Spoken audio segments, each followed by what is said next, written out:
भारत में अभी झारखंड और महाराष्ट्र के चुनावों को लेकर काफ़ी हलचल है। कौन जीतेगा, कौन कितनी सीटें ले पाया, गठबंधन में कौन है और कौन किस पर आरोप लगा रहा है, कौन किसको क्या कह रहा है ना? इसके अलावा देश में कई उपचुनाव हैं। अ, उसको लेकर के भी जो है काफ़ी चहल-पहल है और काफ़ी बातचीत हो रही है। अगर आपकी उसमें रुचि है तो रुचि होनी ही चाहिए, उसमें क्यों नहीं होनी चाहिए रुचि? लेकिन कुछ ऐसी बातें भी हैं जिसके बारे में जानना चाहिए जो देश में नहीं हो रही हैं, जो देश के बाहर हो रही हैं और जिसके बारे में जान करके हमें देश में भी सावधान हो जाना चाहिए। अ, मैं आपको 2 उदाहरण दूँगा। एक उदाहरण है कि अमेरिका और यूक्रेन जो हैं, वो आरोप लगा रहे हैं कि रूस में जो है उत्तरी कोरिया नॉर्थ कोरिया के जो सैनिक हैं, वो आए हुए हैं 3000 से 5000 की संख्या में और वो जो हैं रूस के तरफ से जो हैं यूक्रेन में लड़ाई करेंगे, है ना? तो ये आरोप है और ये आरोप जो है वो सीधे व्लादिमीर पुतिन से पूछा गया था। आपको मालूम होना चाहिए कि रूस में अभी हाल में ब्रिक्स का एक शिखर सम्मेलन हुआ। तो जब ब्रिक्स का शिखर सम्मेलन हुआ तो उसके बाद जो है जब पूरा प्रोग्राम निपट गया, उसके बाद में जो है राष्ट्रपति पुतिन ने एक वृहद पैमाने पर एक प्रेस कॉन्फ्रेंस किया। उसमें सभी सवालों का जवाब देने की कोशिश की। तो उसी दौरान जो है एक अमेरिकी पत्रकार जो है मेरे ख्याल से वो एनबीसी चैनल का था। तो उसने पूछा कि भई उत्तरी कोरिया के जो सैनिक हैं वो आपके यहाँ आपकी तरफ से लड़ने के लिए जो हैं यूक्रेन में उतारे गए हैं, ऐसी सूचना है, इसके बारे में क्या कहना है आपका? तो पुतिन ने इनकार तो नहीं किया लेकिन उन्होंने कन्फर्म भी नहीं किया और उन्होंने जो भी अपना गोल-मोल जवाब देना था वो दिया। तो ये एक घटना है।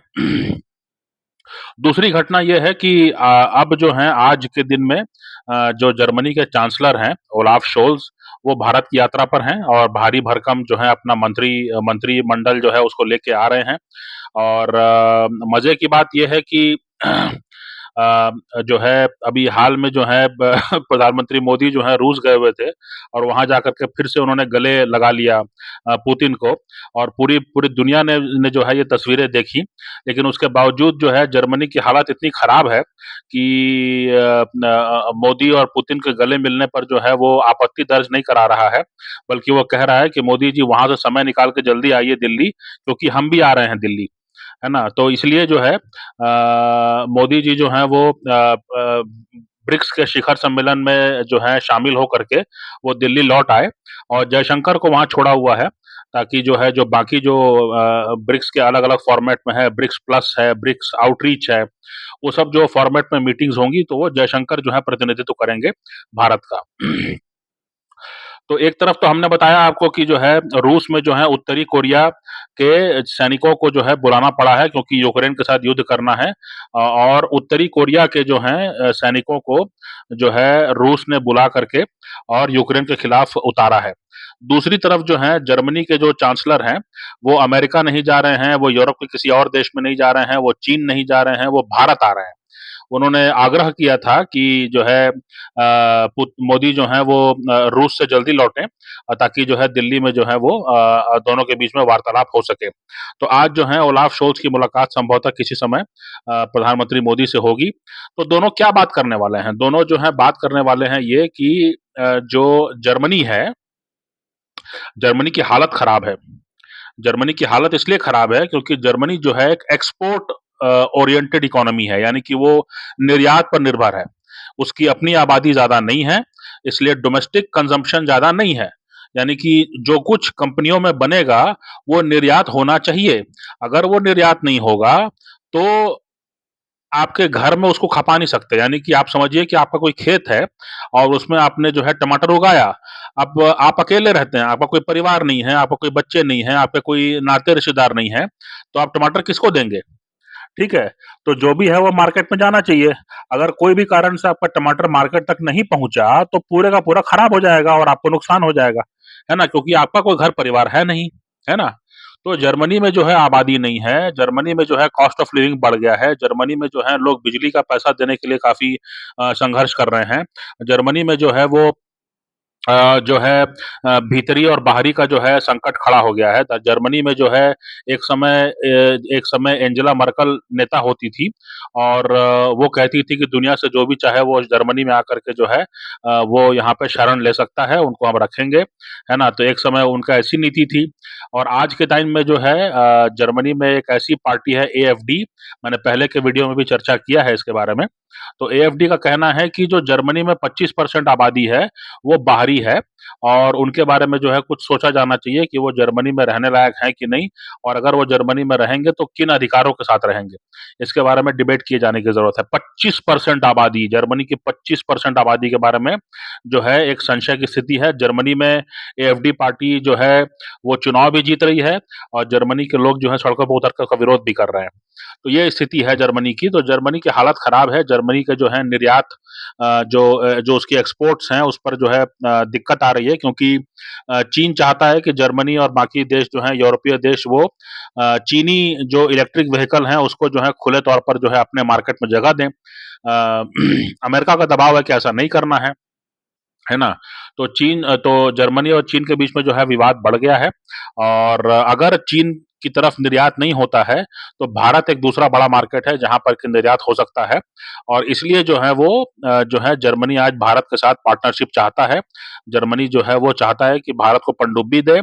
जर्मनी चाहता है कि भारत के साथ निर्यात में और कई मामलों में भारत की जो जर्मनी कंपनियाँ हैं उनको भारत में मौका मिले और जर्मनी की हालत खराब मत हो, है ना? तो ये जो है स्थिति है। तो मैंने आपको उदाहरण दिया रूस का, जो कि लड़ाई लड़ रहा है और उसको जो है उत्तर कोरिया से जो है, जो कि एकदम ही एक तानाशाही वाला शासन है ना? वहाँ पे लोग कब जीते हैं, कब मरते हैं, कौन पैदा हुआ, कौन मर गया, किसी को कुछ मालूम नहीं है। एकदम अंधेरा है वहाँ पे। मीडिया का कोई कवरेज वहाँ पे नहीं होता है। तो उत्तरी कोरिया से जो है लोगों को सैनिक यूनिफॉर्म पहना करके भेजा गया है रूस में लड़ने के लिए यूक्रेन के मुकाबले और दूसरी तरफ जो है जर्मनी के नेता जो हैं वो मोदी जी से कह रहे हैं कि साहब आप जल्दी लौट के आइए रूस से क्योंकि हमको आपको बात करनी है क्योंकि हमारे पास जो निर्यात करने का जो हमारे पास साधन है तो चीन अगर मार्केट बंद कर देता है हमारे लिए तो हम कहाँ निर्यात करेंगे और हमारी अर्थव्यवस्था बैठ जाएगी, है ना? तो इसलिए हमारे पास एक ही ऑप्शन है और वो ऑप्शन ये है कि आप हमसे खरीदें, यानी भारत हमसे खरीदे और भारत जो है हम हमारे बिज़नेसेस को मौका दे, भारत में हम निवेश करेंगे और भारत को हम आगे बढ़ाने में मदद करेंगे। तो ये जो है 2 देशों का मैंने स्थिति बताया, है ना? ये 2 देश जो हैं आज से 10 साल पहले भी जो हैं काफ़ी मजबूत नज़र आते थे। टेक्नोलॉजी के मामले में, पैसे के मामले में और दुनिया में जो असर और रसूख है, दुनिया में जो इनका जो इन्फ्लुएंस है, दुनिया में जो इनका इनका जो कद-काठी है, दुनिया में इनके कही बात को जितना गंभीरता से लिया जाता था, है ना? वो सारा मने बिल्कुल समय पलट गया है देखिए। पूरा जो राज्य है, देश है जो है पूरी तरह बिखर गया है ना? एक तरफ रूस है जिसको लड़ने के लिए उसके अपने लोग नहीं मिल रहे हैं, उसके अपने यहाँ आबादी कम हो गई है, उसके अपने यहाँ पुरुष कम हो गए हैं। लड़ने के लिए पुरुष चाहिए, है ना? बाजार के लिए औरतें चाहिए, लेकिन लड़ने के लिए पुरुष चाहिए।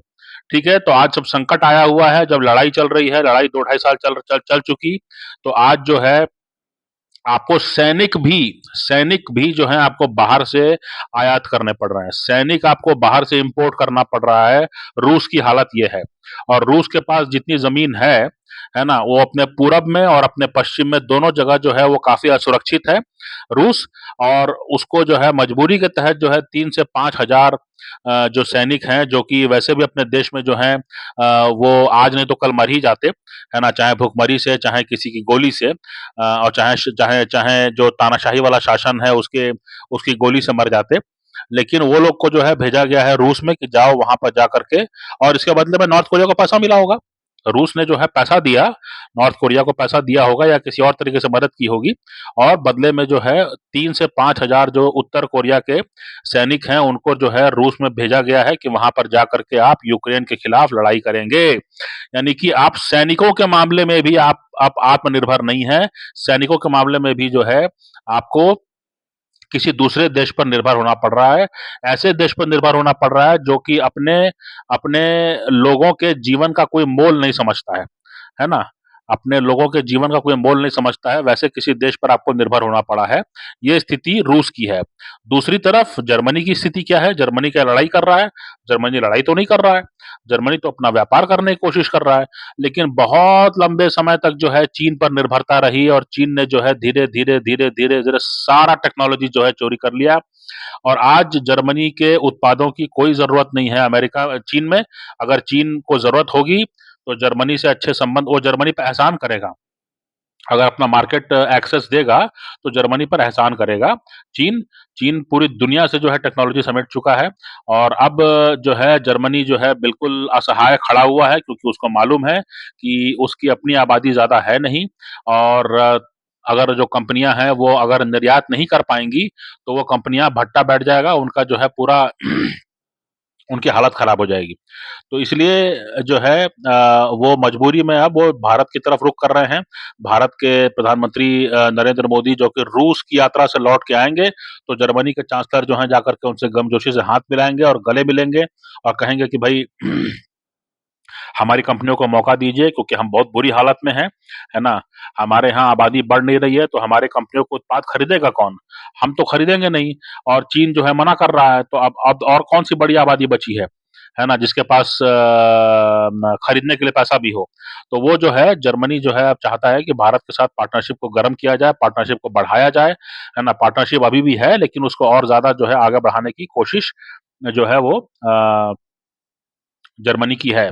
तो ये 2 देश हैं, है ना? दोनों जो हैं आप कह सकते हैं कि यूरोपीय देश हैं, दोनों गोरे देश हैं, है ना? तो ये जो है मान के चलिए कि आबादी का संकट इनके सामने आ गया है। एक के पास लड़ने के लिए सैनिक नहीं बचे हैं, तो इसलिए 3 से 5,000 सैनिकों को जो है बाहर से इम्पोर्ट किया जा रहा है। इम्पोर्ट किया जा रहा है आदमियों को। पुरुषों को इम्पोर्ट किया जा रहा है, जो मिलिट्री यूनिफ़ॉर्म पहन कर आएँगे, बंदूक चलाना सीखेंगे, बंदूक चलाना उनको आता होगा, नहीं आता होगा तो सिखाया जाएगा, है ना? और उसके बाद जो है यूक्रेन के खिलाफ जो है माने आप समझिए कि दुनिया में कितने देश होते हैं कि जहाँ पर जो है अगर कहीं सेना का कोई छावनी हो, तो वहाँ पर जो है आम आदमी को घुसने नहीं दिया जाता है, वहाँ पर आम आदमी को फटकने नहीं दिया जाता है। यहाँ पर रूस की स्थिति इतनी खराब हो चुकी है, रूस के पास आदमियों का, पुरुषों का इतना टोटा हो चुका है, इतना कमी हो चुकी है, इतनी कमी हो चुकी है, इतने लोग मारे जा चुके हैं उसके कि अब जो है बाहर से लोगों को बुला करके, विदेशी सैनिकों को बुला करके जो है, आप अपने मोर्चे पर उनको भेजेंगे। है ना? जहाँ आपके अपने लोग नहीं जा सकते क्योंकि उनको उनको उनको कई चीज़ों को खुफिया रखना होता है ना? लेकिन अब आपके सामने मजबूरी है तो आप विदेशी सैनिकों को जो है सामने भेजेंगे कि वो जो है लड़ाई करें आपकी तरफ से और जो है कोई ना कोई मोर्चा जीत करके आपको दें। दूसरी तरफ जो है जर्मनी का स्थिति है, जर्मनी लड़ाई तो नहीं कर रहा है, लेकिन जर्मनी ने जो है वो आवारगी चलने दिया और अमेरिकी बाज़ारवाद को चलने दिया और उनकी अपनी आबादी कम होती रही, बाहर से लोग आते रहे और आज स्थिति ये है कि जर्मनी के सामने संकट खड़ा हो गया है कि देश में जो दक्षिणपंथी पार्टी है, वो उफान मार रही है, वो फुफकार रही है, उसको रोकने वाला कोई नहीं है और दूसरी तरफ जो है बिज़नेस बढ़ाना है, तो बिज़नेस बढ़ाएँ तो कहाँ बढ़ाएँ? तो आबादी तो यहीं पर है, भारत और चीन और पाकिस्तान और बांग्लादेश, है ना? यही सब जो है जो पिछड़े हुए माने जाते हैं, उन्हीं के पास आबादी है। तो अब भारत के पास जाना पड़ेगा। भारत के पास तो आपको आना ही पड़ेगा, है ना? तो भारत के पास वो आ रहे हैं, है ना? तो ये स्थिति जो है, ये होता है ना? तो कभी-कभी ऐसा लगता है कि हम बहुत दूर हैं किसी सिचुएशन से लेकिन उतने दूर हम होते नहीं हैं, है ना? आपने गाड़ी के शीशे पे जो गाड़ी का जो रियर व्यू मिरर होता है ना? उसमें लिखा होता है कि objects are closer than they appear in the mirror, है ना? कि जो चीज़ें हैं वो काफ़ी नज़दीक होती हैं लेकिन ऐसा लग सकता है कि वो उतने नज़दीक नहीं हैं और इसके लिए जो है गाड़ी चलाने वाला सावधान रहे और इसीलिए जो है भारत जो है सावधान रहे, अपने पारिवारिक व्यवस्था को लेकर के जो है काफ़ी उसको जो है सहेजने की ज़रूरत है और अपनी आबादी कम नहीं होना चाहिए। जो बहुसंख्यक का जो आबादी है, वो कम नहीं होनी चाहिए, अगर कम हो गया तो इतने बड़े संकट से आप उबर पाएँगे कि नहीं उबर पाएँगे, कितना समय में उबर पाएँगे, ये बहुत बड़ा संकट होगा।